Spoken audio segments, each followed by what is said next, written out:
Shalom Bapak Saudara.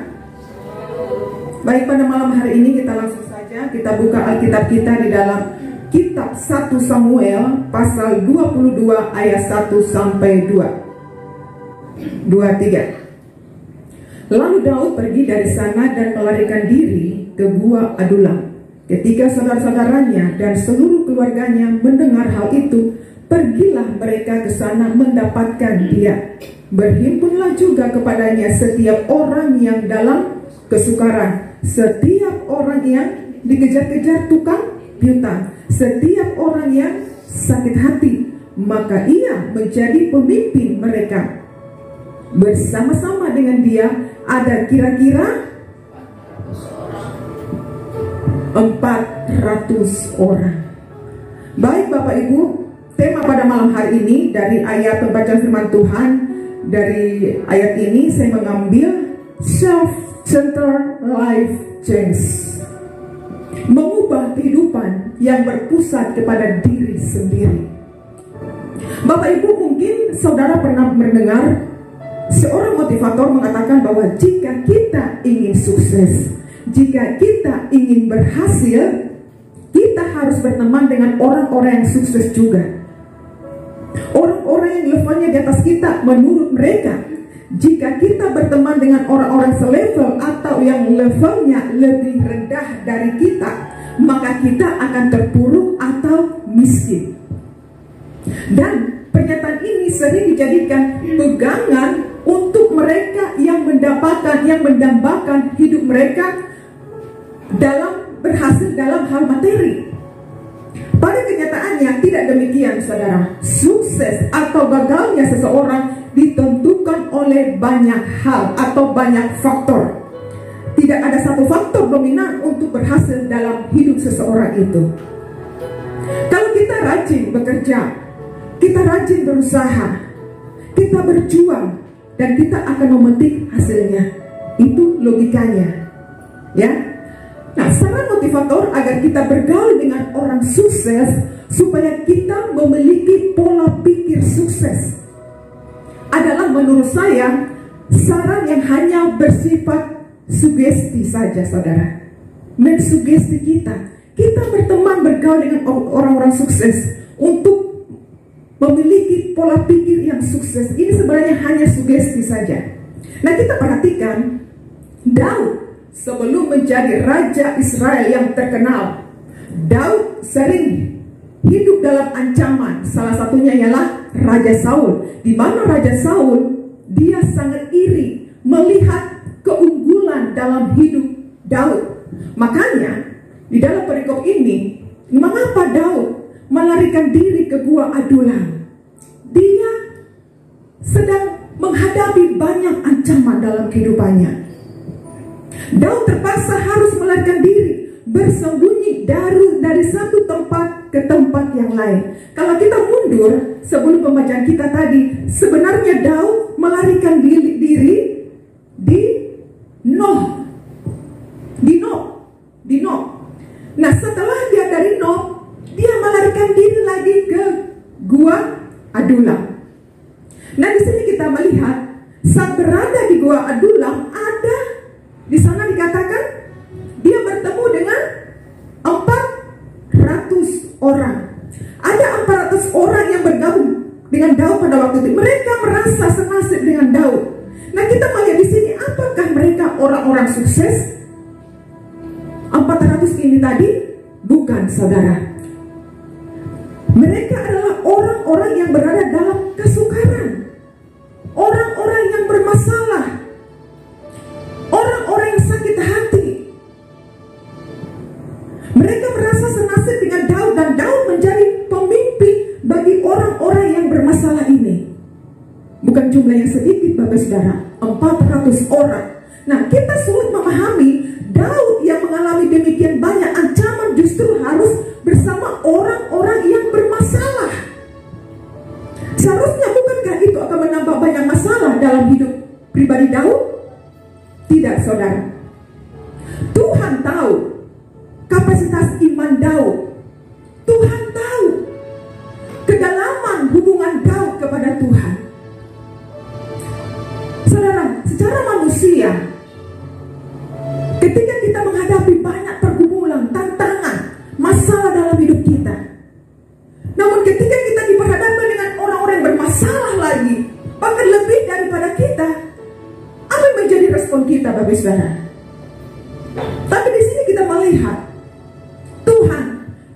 salah pilih orang.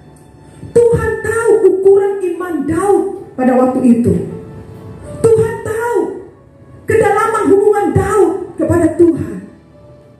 Saya bermasalah, tetapi mengapa Tuhan perhadapkan saya begitu banyak orang-orang bermasalah kepada saya? Bukan 5 orang, bukan 10, 20, 30 atau 100. Jumlah yang sangat besar, 400 orang. Alkitab katakan, mencatat adalah mereka orang-orang, bukan orang-orang sukses, bukan orang-orang berhasil, orang-orang yang dikucilkan oleh masyarakat, orang-orang yang tidak dianggap oleh masyarakat. Tetapi kita perhatikan respon Daud ketika Tuhan menghadapkan ratusan orang bermasalah di hadapannya, padahal dia sedang bermasalah berat, mengalami ancaman yang luar biasa dalam hidupnya. Tetapi disitulah kita melihat ada satu rencana Tuhan di dalam kehidupan Daud. Justru disitulah Daud menjadi kuat. Terbalik ya Bapak Saudara, bukan orang yang berikan kita kekuatan ketika bermasalah, ketika kita lemah, ketika kita sakit. Justru Tuhan kirimkan orang-orang yang bermasalah, orang yang sakit, datang untuk menguatkan kita yang bermasalah. Tetapi disitulah kita melihat ketika kita diperhadapkan orang masalah, kita mau ada masalah sebenarnya, tapi kita menjadi berkat bagi orang itu. Kita menguatkan orang itu. Disitulah kita memperoleh kekuatan. Disitulah kita memperoleh penghiburan daripada Tuhan. Kita melihat di sini saudara, bahwa Daud tidak boleh mengasihani diri sendiri. Dia harus belajar mengasihani orang lain. Bahaya paling besar bagi Daud adalah kalau dia merasa bahwa dirinya adalah orang yang paling perlu dikasihani oleh orang lain. Nah, disinilah akan terjadi self-centered life, berpusat kepada diri sendiri. Tetapi Daud, apa yang dia lakukan? Dia tidak berpusat kepada dirinya sendiri, mengasihani dirinya sendiri. Padahal dia butuh pertolongan. Padahal dia waktu itu butuh dikuatkan, butuh mengalami pertolongan mujizat Tuhan. Kita melihat di sini saudara, Tuhan kirimkan yang lain, yang lebih sulit dari dia untuk dikuatkan oleh dia. Sekarang Daud harus menggabalakan ratusan orang dengan sakit hati dan penderitaan yang menyebabkan mereka terkucilkan dari masyarakat mereka, saudara. Kita melihat tadi pembacaan tadi, Daud mengalami orang yang bermasalah ratusan orang. Justru Tuhan memakai dia menjadi pemimpin yang tadinya Daud yang bermasalah, ancaman banyak di hadapannya, mengancam nyawanya, hidupnya. Tapi Tuhan justru memakai dia menjadi pemimpin bagi orang-orang yang bermasalah itu. Dia menjadi kuat dengan orang-orang yang bermasalah itu, yang berhadapan dengan orang-orang masalah itu. Kita perhatikan cara Tuhan melatih Daud untuk menjadi pribadi yang kuat. Dia harus menjadi orang yang membalut dan menguatkan luka hati orang-orang yang tersingkirkan tadi, 400 jiwa. Rupanya demikianlah cara Tuhan menolong Daud agar Daud mampu menghadapi bermacam-macam kesukaran dalam hidupnya. Cara berpikir manusia sangat jauh berbeda dengan cara berpikir Tuhan. Daud sadar bahwa ternyata ada banyak orang yang bernasib buruk seperti dirinya, bahkan ada yang lebih parah dari hidupnya. Dan di sana dikatakan orang-orang yang sakit hati, orang-orang yang dikejar tukang piutang dan lain sebagainya, orang-orang yang bermasalah, orang-orang sakit. Ketika kita berada dalam berbagai kesukaran hidup, kita perlu ingat bahwa ada banyak orang lain yang juga mempunyai kesukaran yang sama, bahkan mungkin lebih sukar dari kita, saudara. Dan jarang Tuhan menempatkan orang-orang bermasalah dengan kita sebagai terapi untuk menerapi kita, supaya kita kuat, supaya kita sabar. Bahkan kesempatan untuk menjadi berkat. Di sini kita melihat Daud. Di sinilah dia kesempatan untuk menjadi berkat lewat berbagi kasih bagi sesamanya, bagi jiwa-jiwa yang tadi. Inilah kesempatan. Tuhan memberikan kesempatan bagi Daud untuk menjadi pemimpin, untuk berbagi kasih kepada ratusan orang bermasalah tadi. Dan dia dikuatkan oleh orang-orang yang bermasalah tadi. Daud dikuatkan. Kita melihat di sini Bapak Saudara bahwa di dalam pembacaan firman Tuhan ini mengingatkan kita bahwa kita jangan hanya berfokus kepada diri sendiri. Mungkin masalah berat yang kita hadapi, mungkin saudara pernah berpengalaman, punya pengalaman pribadi. Saya ini lagi bermasalah besar, saya ini lagi pergumulan besar. Tapi bukan suatu kebetulan, Tuhan kirimkan orang-orang yang bermasalah juga. Boleh nggak doakan saya? Ya, mungkin di toko, mungkin di komunitas lain, di pekerjaan kita, di kantor kita.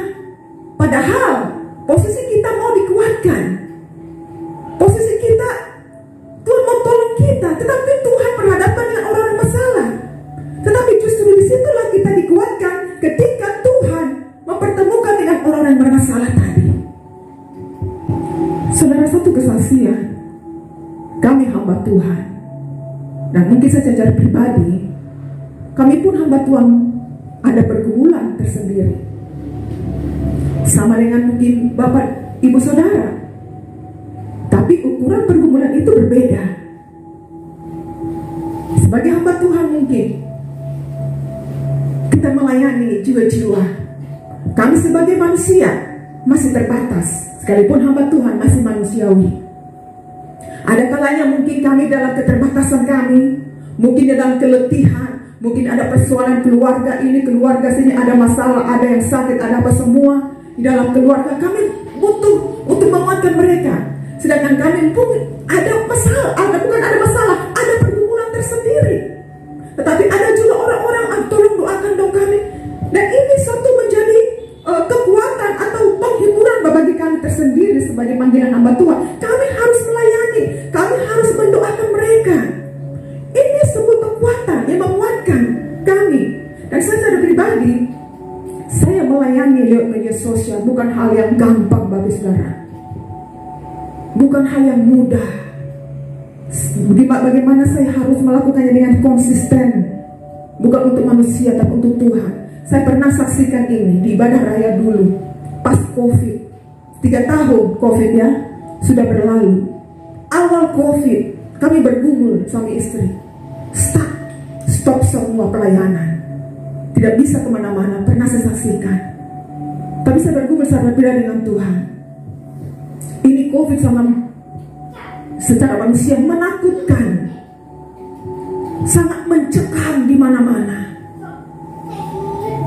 kematian di mana-mana, kekhawatiran di mana-mana, ketakutan di mana-mana. Saya bilang sama Tuhan, Tuhan, apa yang harus kami lakukan? Tidak bisa melayani ke rumah sakit, mau kena COVID, berhikmat, beriman dan berhikmat. Dan Tuhan kasih hikmat, pakai handphonemu untuk melayani jiwa-jiwa di luar sana. Pakai handphonemu untuk memberkati, untuk memberitakan firman-Ku lewat jiwa-jiwa, karena banyak membutuhkan firman pada hari-hari ini. Disitulah awal mulanya saya melayani lewat media sosial, belajar dan belajar bagaimana berbicara di depan kamera, proses bagi saudara, dan melihat buahnya saudara. Sekalipun mungkin secara manusia kami pun, saya katakan tadi, punya pergumulan tersendiri, tetapi bagaimana kita melihat orang-orang di luar sana, mereka harus dikuatkan. Mereka orang-orang bermasalah, mungkin mereka orang-orang yang sakit hati, hidup dalam dosa, hidup dalam kekecewaan dan berbagai hal saudara. Mereka dikuatkan lewat siapa? Lewat saudara dan saya. Dan saya merasa pribadi merasa dikuatkan, terhibur di mana jiwa-jiwa meresponi firman Tuhan di luar sana. Saya bilang sama Tuhan, jauhkan dari saya untuk mencuri kemuliaan-Mu. Jauhkan dari pribadi saya peninggian dari manusia, biarlah hanya nama Tuhan ditinggikan, dipermuliakan. Bapak Ibu Saudara, saya katakan, dan berapa minggu yang lalu juga, tante saya cancer, pergumulan lagi, orang tua kami sakit, pergumulan lagi, berdoa. Bagaimana kami juga harus terlihat kuat mungkin di depan orang-orang. Kami sedang harus dikuatkan, tapi kami juga harus menguatkan orang lain. Disitulah menjadi kekuatan bagi sebagai hamba Tuhan. Kita melihat di sini, Daud, Tuhan pakai dia menjadi pemimpin bagi orang-orang yang bermasalah, ratusan orang-orang yang bermasalah. Justru disitulah Daud dikuatkan. Bukan ratusan orang yang menguatkan Daud, tapi bukan dia yang menguatkan ratusan orang ini, tapi dia menjadi kuat setelah dia melihat ada yang lebih susah, ada yang lebih banyak pergumulan dari hidupnya yang orang-orang hadapi tadi. Ada 3 hal yang akan kita jadikan latihan rohani bagi pembentukan hati kita agar kita tidak hanya self-centered life. Yang pertama adalah change mindset, mengubah cara berpikir kita, mengubah pola pikir. Mengubah pola pikir yaitu membuang perasaan yang mengasihani diri sendiri, membuang perasaan hanya terfokus kepada diri sendiri. Lewat hidup kita menjadikan saluran berkat, jadikanlah hidup kita ini bahwa kita menyadari hidup kita ini ada yang lebih parah dalam hidup kita sebenarnya. Saat ini saya katakan, semua kita di sini pasti mengalami pergumulan masing-masing. Tapi kita di sini firman Tuhan mengingatkan, jangan terfokus kepada diri sendiri, jangan hanya terfokus kepada masalah diri sendiri. Kita butuh mindset, mengubah pola pikir kita. Inilah yang Daud alami pada waktu itu. Dia mengubah mindsetnya bahwa ada yang lebih parah daripada hidupnya Daud pada waktu itu.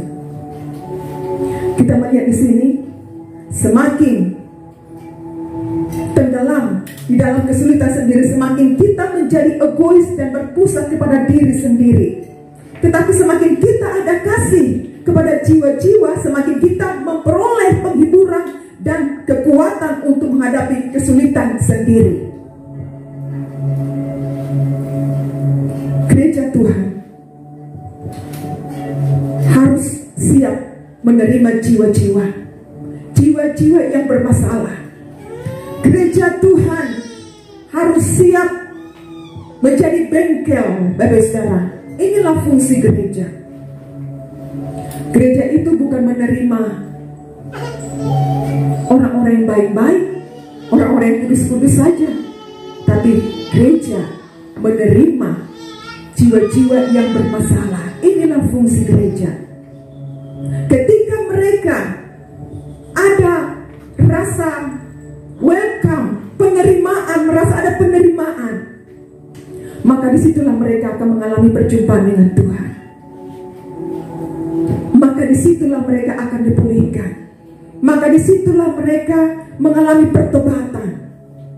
Sehingga lewat wadah gereja ini, ketika mereka yang tadinya tidak baik, setelah mereka di dalam gereja mereka bertumbuh, mereka kuat dalam iman mereka, dan mereka siap keluar menjadi pribadi yang berdampak, menjadi pribadi-pribadi, menjadi berkat, terang dan garam. Inilah fungsi gereja, bukan hanya terfokus kepada diri sendiri. Yang kedua, mengasihi kepada orang-orang terdekat kita, yaitu keluarga Daud.